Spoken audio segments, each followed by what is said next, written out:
Hello, नमस्ते, welcome back. कैसे हैं आप सब? आई होप आप सब बहुत अच्छे होंगे। आज किचन में कुछ चेंजेस होने वाले हैं। देखिए, कुछ चेंजेस हम शौकिया तौर पर करते हैं और कुछ चेंजेस ज़रूरत के हिसाब से किए जाते हैं। वैसे अगर मैं मेरे हस्बैंड को बोलूँ ना कि मुझे कुछ चेंजेस करने हैं तो वो बोलते हैं कि जो चीज़ जैसे है ना वैसे ही रहने दो। लेकिन इस बार उन्होंने ही बोला कि फ्रिज को किचन में रखना पड़ेगा क्योंकि जहाँ हमारा फ्रिज रखा रहता था वहाँ पर तेज़ धूप आने लगी है। सीधे फ्रिज पर ही धूप आने लगी तो फ्रिज को वहाँ से हटाना पड़ा। तो लंच के बाद हम लोग काम पर लग गए। मैंने क्रॉकरी यूनिट को खाली कर दिया और फिर इस ड्रॉअर कैबिनेट को बीचों बीच में इस तरीके से रख दिया। और पहले मैंने किचन को कैसे ऑर्गेनाइज किया था उसका वीडियो ज़रूर चेक कीजिएगा। उसका लिंक मैं ऊपर आई बटन में दे दूंगी और डिस्क्रिप्शन में दे दूंगी। और किचन में यहाँ पर फ्रिज रखने की स्पेस दी हुई है तो वहीं पर ही ना फ्रिज को प्लेस कर दिया। अरे उससे तो टच करो दीवार से। उससे हाँ, उधर है ना स्पेस। और जब ड्रॉअर कैबिनेट और फ्रिज को उनकी जगह से हटाया ना तो नीचे फ्लोर पर अच्छी खासी डस्ट जमा हो चुकी थी। तो पहले वो सारी क्लीनिंग की और ये देखिए दोपहर की धूप कितनी तेज है यहाँ पर। यहाँ ना फ्रिज रखा हुआ था वहाँ सीधी धूप आ रही है। ग्लास डोर की वजह से ये जगह काफी गर्म हो जाती है, इसलिए हमने यहाँ से फ्रिज को हटा दिया। लिविंग रूम के जिस कॉर्नर पर फ्रिज रखा हुआ था ना वहाँ पर मैंने मंदिर को शिफ्ट कर दिया क्योंकि वहाँ पर ना प्लग पॉइंट दिया हुआ है तो मैं यहाँ से मंदिर की लाइट को इजीली ऑन ऑफ कर सकती हूँ। दूसरे कॉर्नर पर मैंने वायर एक्सटेंड किया हुआ था तो मुझे ना थोड़ी सी प्रॉब्लम हो रही थी लाइट्स को ऑन ऑफ करने में। यहाँ से इजीली हो जाया करेगा।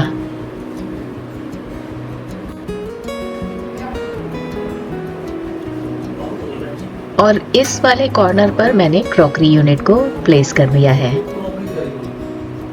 और मैं यहाँ पर आराम से बैठ गई और बच्चों ने सारी क्रॉकरी मुझे यहाँ पर लाकर दे दी और सारी क्रॉकरी को मैं इस कैबिनेट में अरेंज करने वाली हूँ।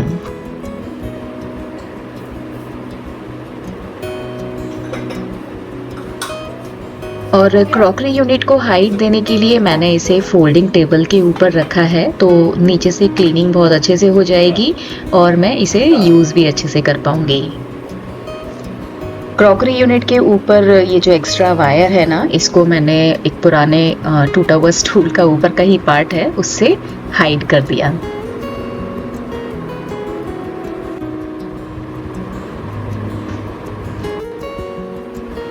और सामने ये प्लग दिख रहा है ना तो उससे क्रॉकरी यूनिट की लाइट को कनेक्ट किया और जहाँ मंदिर रखा है वहाँ पर प्लग पॉइंट दिया हुआ है तो वहाँ से इसको कनेक्शन दिया है। रूम और किचन की सेटिंग हो गई है और मैंने अच्छे से झाड़ू भी लगा दिया है तो अब मुझे मॉपिंग करनी है। तो क्विक मॉपिंग के लिए मैं यूज करने वाली हूँ अगारो के इलेक्ट्रिक स्पिन मॉप का। तो ये हैंडल है जो ऊपर से नीचे की तरफ 90 डिग्री तक मूव कर जाता है और लेफ्ट टू राइट 180 डिग्री तक मूव कर जाता है। साथ ही इसमें वाटर टैंक प्रोवाइड किया गया है जो कि 170 ml की कैपेसिटी का है। यहाँ पर आपको एक स्प्रे मिल रहा है। 4 LED लाइट भी दी हुई है जो कि अंधेरे में ढूंढ ढूंढ कर गंदगी साफ करेगा। 4 मॉपिंग पैड्स मिल रहे हैं जो कि अच्छी क्वालिटी के माइक्रोफाइबर के हैं। इनको आराम से आप वॉश कर सकते हो, क्लीन कर सकते हो। इनका use clean and dry method में होगा। और साथ में आपको AC अडेप्टर मिलेगा जिसके केबल की लेंथ 1.5 मीटर की है। और साथ में आपको ये हैंडल मिलने वाला है जिसमें एक स्प्रे बटन है, एक स्विच ऑन ऑफ बटन है। और अब हम इसके डिफरेंट पार्ट्स को असेंबल करेंगे।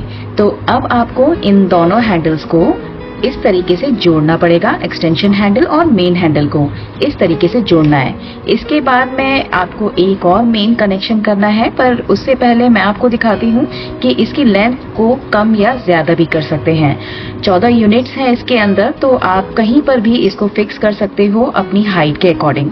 तो आप यहाँ पर देख सकते हैं पुश करके ओपन करना है, पुश करके डाउन करना है। यहाँ पर आपको मिल जाता है मेन कनेक्शन जिसको हम मॉप से कनेक्ट करेंगे। तो इस तरीके से हम इसके पावर कॉर्ड को कनेक्ट करेंगे और बार बार इसको कनेक्ट करने की जरूरत नहीं है और इस तरीके से दोनों को ज्वाइन करेंगे। मॉप असेंबल हो चुका है, तो अब टैंक में 170 ml वाटर फिल करेंगे। याद रखें कि टैंक में हमेशा साफ पानी ही भरें, मेजरिंग कप से मेजर करके ही भरें, कुछ भी ऐड ना करें। अगर आप फ्लोर क्लीनर का यूज करते हैं तो क्लीनर को फ्लोर पर डालकर फिर इससे मॉपिंग करें। और अब मैं स्टार्ट करती हूँ मॉपिंग। ये इतना कंफर्टेबल है कि किसी भी फर्नीचर के नीचे आसानी से चला जाता है और घर के कोने कोने को अच्छे से क्लीन कर देता है। अगर कहीं पानी गिर जाता है, हमें ड्राई मॉप करना होता है, तो हम ड्राई वाले मॉप पैड यूज कर सकते हैं उस जगह को जल्दी ड्राई करने के लिए। आप यहाँ देख सकते हैं कि मैंने यहाँ ट्रायल के लिए फ्लोर पर मिट्टी और पानी डाला हुआ है और देखिए ये कितने अच्छे से फ्लोर को क्लीन कर रहा है। फ्लोर क्लीन और शाइन हो रहा है। ये इतना कंफर्टेबल है कि बच्चे भी इसे आसानी से यूज कर सकते हैं। अब बात कर लेते हैं इसके चार्जिंग की। जब ये फुल चार्ज होता है तो ग्रीन लाइट कंटिन्यू जल रही होती है, लेकिन जब ये डिस्चार्ज होने लगता है तो ग्रीन लाइट ब्लिंक करने लगती है। तब आप इसको चार्जिंग पर लगा दीजिए। चार्ज होने के बाद आप इसे कॉर्डलेस यूज कर सकते हैं। चार्जिंग के टाइम पर इसमें रेड लाइट जलती रहती है और फुल चार्ज होने के बाद ये रेड लाइट ग्रीन लाइट में बदल जाएगी। मॉपिंग के बाद इन मॉपिंग पैड्स को मैंने इस बकेट में डिटर्जेंट में भिगो के रख दिया और देन उसके बाद में इनको क्लीन करके ड्राई होने रख दिया। क्लीनिंग एंड ऑल हो गई है, तो अब किचन को ऑर्गेनाइज कर लेते हैं। काउंटर टॉप के नीचे के इस पार्ट में शेल्फ डिवाइडर के ऊपर आटे का डब्बा रख दिया है। इसकी कैपेसिटी 10 kg की है और इतना बड़ा डिब्बा पेंट्री कैबिनेट में नहीं आता है, तो इसलिए मैंने इसको यहाँ रखा है। और बाकी के स्पेस में बर्तन की बास्केट को वॉश होने के बाद मैं यहाँ रख देती हूँ और ड्राई होने के बाद बर्तनों को कैबिनेट में रख लेती हूँ। और यहाँ पर फ्रिज और कैबिनेट के बीच में इतना स्पेस है कि दोनों अच्छे से ओपन हो पा रहे हैं और इसका लुक ना बिल्कुल किचन आइलैंड की तरह लग रहा है।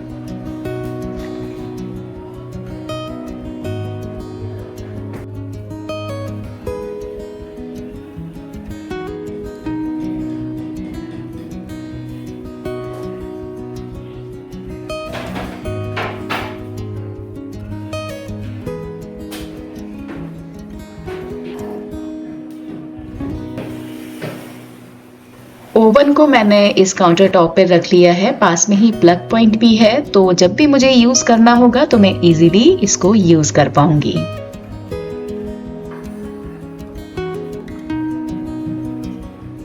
ये मेरा नॉन मॉड्यूलर किचन है और कोई चिमनी नहीं है यहाँ पर, और कुकिंग दिन में 3 टाइम होती ही है, तो चीज़ें ग्रीसी हो ही जाती हैं और उन्हें टाइम टू टाइम क्लीन करना बहुत ज़रूरी है।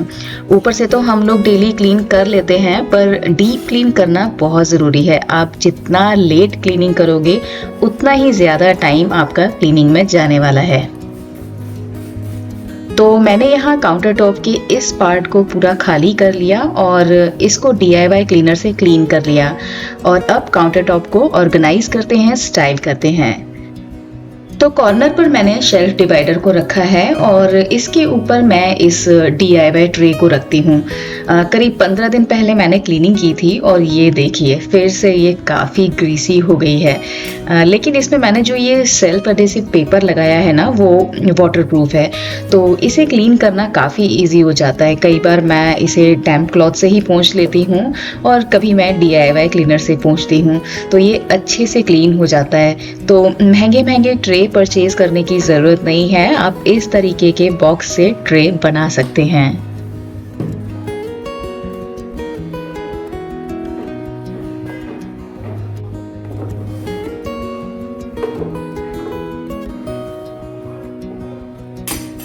इन दोनों मेसन जार में, जिनके मैंने ढक्कन चेंज किए हुए हैं, एक में शुगर है और एक में गुड़, और इन दोनों छोटी बर्नी में चाय की पत्ती रखी है। नीचे मसाले का डब्बा आ जाता है और घी का डब्बा आ जाता है। और अब इस ट्रे को भी क्लीन कर लेते हैं। ऑयल के जार के नीचे मैंने ये येलो कलर का ढक्कन रखा है, जिससे ट्रे ग्रीसी नहीं होती है। और ट्रे को मैंने ऑनलाइन परचेज किया था। देखिए, ट्रे या किसी भी ऑर्गेनाइजर को यूज करने से चीजें बिखरी नहीं रहती हैं, ऑर्गेनाइज रहती हैं। और देखिए इस मग में मैंने क्या रखा है, नमक।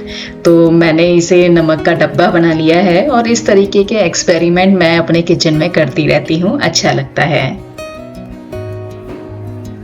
तो काउंटर टॉप के इस जगह पहले ओवन रहता था, अब मैं यहाँ पर पानी का बर्तन रखने वाली हूँ। शेल्फ डिवाइडर के ऊपर टाइल रखी और उसके ऊपर पानी का बर्तन, और नीचे एक बास्केट में मैं ग्लास रखती हूँ ताकि आराम से पानी लेकर पी सकें। और उसके साथ ही मैंने यहाँ पर चकला बेलन स्टैंड और इंडक्शन को भी रख लिया है।